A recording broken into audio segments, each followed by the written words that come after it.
نحمدہ صلی اللہ رسول الکریم اما بعد۔ سوات کا یہ دل خراش واقعہ دیکھ کر جتنا بھی دل خون کی آنسو بھی روئے تب بھی کم ہے۔ 2 گھنٹے تک پورا خاندان مدد کے لیے پکارتا رہا پر کوئی بھی نہ جا سکا، اور ایک دوسرے کے سامنے ایک ایک کر کے وہ دریا کی لہروں کی نظر ہو گئے اور لقمہ اجل بن گئے۔ بہت ہی قیامت خیز منظر ہے، بہت ہی افسوس ہوا، بہت ہی دکھ ہوا۔ دعا ہے دل سے کہ جو لوگ اس میں شہید ہوئے ہیں اللہ پاک ان کے درجات بلند کرے اور لواحقین کو اللہ صبر جمیل عطا فرمائے۔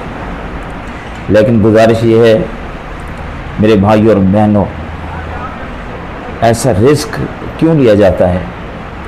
ایک سیلفی کی خاطر ایسی جگہوں پہ بچوں کو، عورتوں کو کیوں لے کے جایا جاتا ہے؟ خدا را اپنے بچوں کا خیال رکھو، اپنی عورتوں کا خیال رکھو۔ یہ جان بہت قیمتی ہے جو اللہ تعالیٰ نے ہمیں عطا کی ہے۔ صرف ایک سیلفی کی خاطر ہزاروں لاکھوں جانیں ہم اپنی آنکھوں سے جاتے ہوئے دیکھتے ہیں۔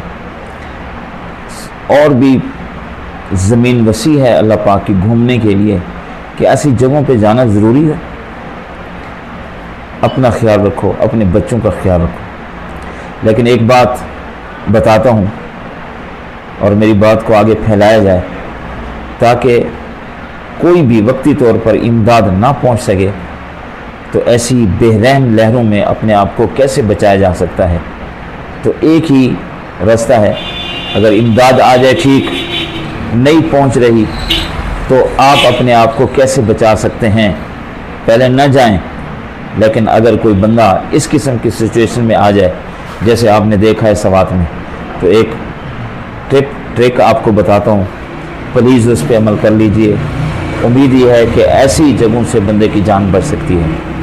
ہم لوگ پاکستان میں رہتے ہیں اور ہمارا لباس ویسے ہی شلوار قمیص ہوتا ہے، تو میرے بھائیوں اگر کوئی ایسی جگہ پہ آ جائے اور ریسکیو نہیں پہنچ رہی، کوئی اس کو ریسکیو نہیں کر رہا اور لگتا ہے کہ اب جان چلی جائے گی، تو پلیز اپنے جو کپڑے ہیں ان کو گیلا کریں، اپنی شلوار کو گیلا کریں اور شلوار کے پانچوں کو اوپر اٹھائیں اور ان کو گھٹنوں کے اوپر آ کر بالکل کس دیں۔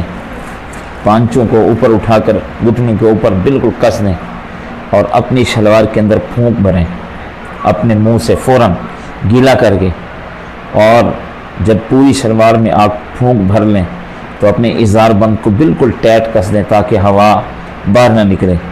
اگر کوئی بندہ بے رحم موجوں میں گر بھی جائے تو امید ہے کہ اس کی وجہ سے وہ ڈوبے گا نہیں اور انشاءاللہ کسی نہ کسی جگہ پہ کنارے لگ جائے گا۔ اگر کوئی بندہ اس سچویشن میں آ جائے اور کوئی اور طریقہ نہ ہو تو یہ ایک طریقہ ہے چھوٹا سا، اور امید یہ ہے کہ اس سے بندے کی جان بچ سکتی ہے۔ اور کئی جگہ ایسا بھی ہوا ہے، میں نے خود دیکھا ہے کہ بندہ جو ہے اس قسم کی سچویشن میں آ گیا اور اس کو یہ چیز بتائی تو اس نے فوراً اپنے کپڑوں کو گیلا کیا اور شلوار میں ہوا بھری اور چھلانگ لگا دی، اور پھر ایسے سے تیرتے تیرتے کنارے تک آیا اور اللہ تعالیٰ نے اس کی جان بچا دی۔ دعا یہ ہے اللہ تعالیٰ ہر مومن مسلمان کی جان کی حفاظت فرمائے۔